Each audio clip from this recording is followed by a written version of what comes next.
moyenne, 1,96, la variance et l'effectif.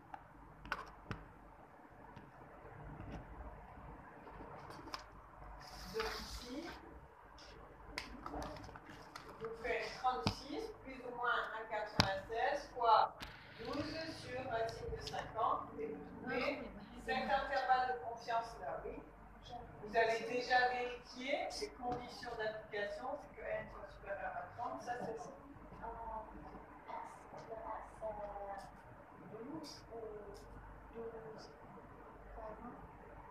S, c'est S, donc l'écart type, c'est 12. Donc si vous faites racine de S au carré, ça fait S.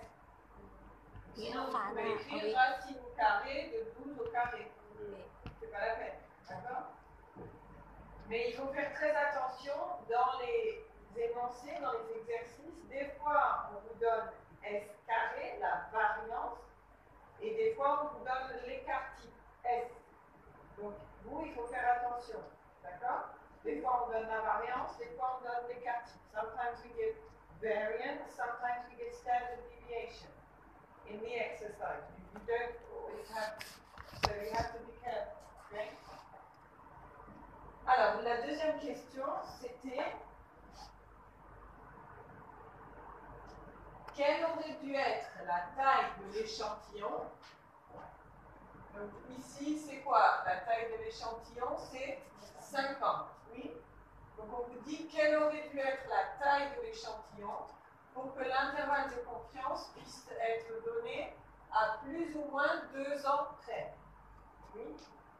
Donc dans un intervalle de confiance, ce qui fait changer la taille, c'est le plus ou moins, oui, la précision.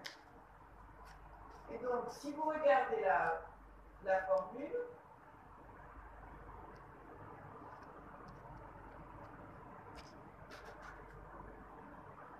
d'accord? L'intervalle est centré sur M. Ce qui fait changer la largeur, c'est ça. Ça ne va pas changer. Intervalle de confiance à 95%, ça ne change pas. Ce qui peut changer, c'est la variance ou l'effectif. Mais souvent, la variance, on ne peut pas la changer. La variance, elle est comme elle est. D'accord? Mais on peut changer l'effectif. Donc, plus on prend un effectif grand, plus la précision est petite. Donc l'intervalle de confiance est plus petit. Et c'est mieux d'avoir un intervalle de confiance plus petit. Oui, si je vous dis l'âge, il est entre ça et ça, c'est plus précis qu'entre ça et ça. Oui. Donc il faut voir quel est le n pour que ça soit égal à 2. Donc,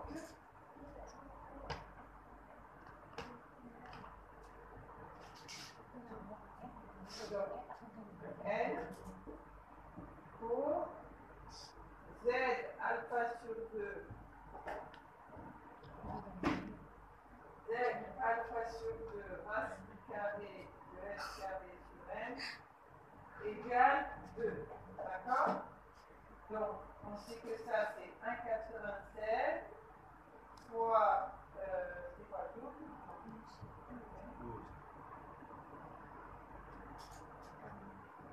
Divisé par racine de n égale 2. Donc on met tout au carré.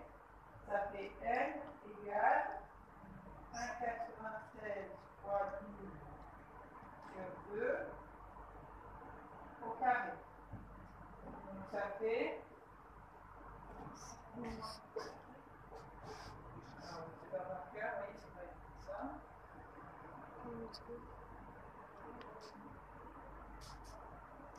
Donc ça fait 138,3.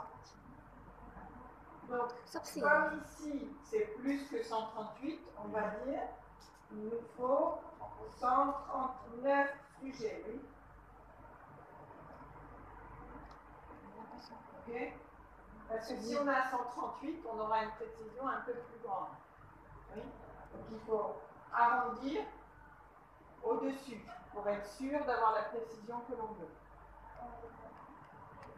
Est-ce que je peux choisir plus de... Tu vas? Non. Parce que 138,3 c'est plus près de 138, oui. Mais si vous prenez 138 comme ça, la précision, ça va être un petit peu plus petit que 2. Oui? Et nous, on veut que ce soit au moins 2 la précision. Donc, il faut prendre plus de sujets. Okay? If you take 138, your precision will be a little bit bigger than 2. And you want it to be at least 2. I mean, at maximum 2. So you need it to be smaller. Okay? Oh yeah, you can make greater, yeah. But it has to be at least 139 people, okay? Est-ce que tout le monde a compris? Oui? Vous voulez? Ça va? Alors,